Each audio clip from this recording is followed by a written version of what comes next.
The Louisville game, right? Huge game for one reason, being you had a dunk. First dunk in what? I tried the dunk. Yeah. I got the rim a little bit, but that was my first dunk. It was a dunk, right? It was a dunk. I'm gonna count it as a dunk. I saw it. I was there. I saw it. I think it was a dunk. We good then, yeah. So yeah, that was my first dunk in like 3 years, right? Since 2020, yeah. That was my first dunk, and that was me jumping off my left leg. That's when I injured twice or 3 times. So yeah, to be able to do that, just be able to have that confidence to even try that again was crazy because mentally I've been battling with that for so long. So yeah, that was special for sure. So hopefully I'll be able to get another one sometime soon. Duke, big game, big time feel. I think that was. I'm gonna be honest. I think that was the best, most anticipated game Clemson's had from the past 20 years. Dang, no, it was in terms of like the hype built around it. Yeah, it was.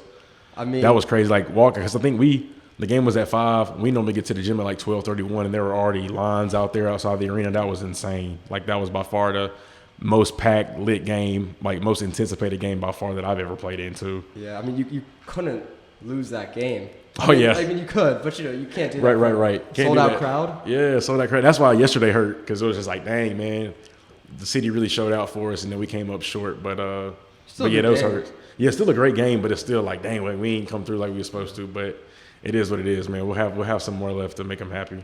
Yeah, that Duke game, that was crazy. I remember you mentioned there was lines out there from like noon. The game was at 5. I tried going. Right, I showed up at like 2:30. I was just chilling, and I was like, "Nah, it's not happening." There was like 10,000 people just standing out there. Outside waiting. It was crazy. Crazy. Seeing that was actually insane. Like that was the first time I've ever seen lines outside of Little John, and I grew up going to Little John all the time. So to see them lines like that was wild, especially to know that like we play a big part in it, in the history, in this historic season that we're having so far. Like obviously, hopefully we can finish the year out strong and. Like this season goes down in the history books, but at the same time, like the start we've had has been unreal. Yeah, did the team rally around him when there was that rumor of like, or not rumors, but when media was like, hey, we want a new coach, right? We want to get rid of him. That's so funny because as a team, we never talked about it. Yeah. We never talked about it as a team. Obviously, whenever I was trying to come to Clemson, that was obviously something that me and him discussed. Just because obviously he wanted to let me know what situation it was in. He was like, we have to win this year, and I was like, all right, bet. Like I understand, so like I'm all for it.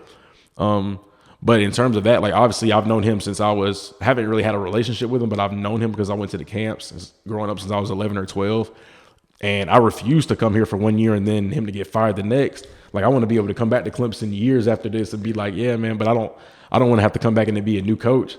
So then, like, in my head, I'm like, nah, we got to make sure we win for this, man, because I want to be able to come back, see Brownell still in his office, and I want to be able to come back to the facility every summer, wherever I'm playing, and then just be able to come back and enjoy it. So I feel like that was one of my motivators going into the year. It's just like, obviously we want to win for us, but at the same time, like, we need to make sure Brownell's straight too, because, I mean, he's a great dude. He's one of the kind in the business, and I just appreciate him so much. What is it like having flip-flop ACC this year? Because obviously, Duke is playing really well. UNC has some dudes, but they're not at the top like they usually are. It's, Clemson, UVA is obviously always tough. Elite, yeah. They're but elite. It is just a unique year. Like what? It is. It's actually weird though, because like, I think that's why people disrespect the ACC now, because Duke and North Carolina aren't the top tier, at least at the moment. Like they're not the number one guys in the ACC, or not dominating like they used to. And I guess whenever you think like that, especially the way like just normal people that know basketball, they don't really understand that like, okay, Clemson is actually good this year. They just go by school names.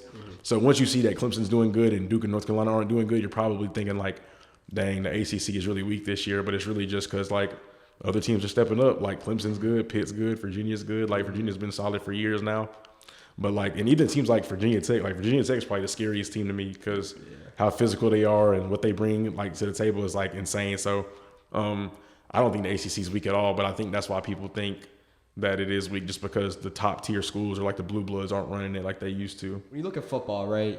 You look at the college football. Everyone has to stay for 3 years. The rosters are super deep. The talent level, like eventually, it's like this team has. You look at, we'll say Clemson football, for example, compared to some smaller D1 team. It's like, Clemson is going to win. Right. But when you look at basketball, it's different. Power 5, it's like no matter who you play, like maybe Duke is getting 3 5-stars or whatever the case may be, and then we'll say like, I don't even know, some random team in the Big 12, right? We'll say Texas Tech because they're not top tier.